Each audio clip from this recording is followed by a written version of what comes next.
You see, that was a cinematic parallel to my very first ever YouTube video, which I'm gonna try again, actually.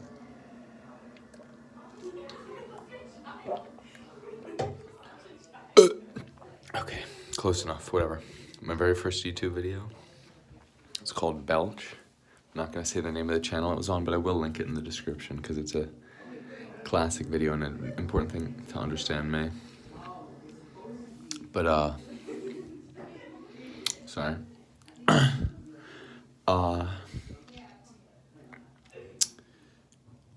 Anyway, wait, I don't know what it was. Oh, yeah, no. It came out 10 years ago to the day today, March 3rd, 2010. It's now the 10-year anniversary of my being a YouTube content creator. And sorry, there's something in my teeth. I just think this is a really exciting moment. Sorry I didn't do a reaction video in the traditional sense to this, but... Oh, sorry, I wanted to burp again. But, yeah, thank you so much to the absolutely none of you who have been here the whole time. I mean, I guess my parents maybe, but like,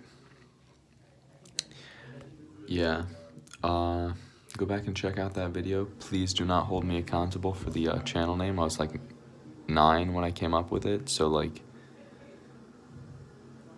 please forgive me, but yeah, alright, thanks for watching. Love you. Here's to another 10 years of making content for free with nobody watching and absolutely no benefit from it in any way. Haha.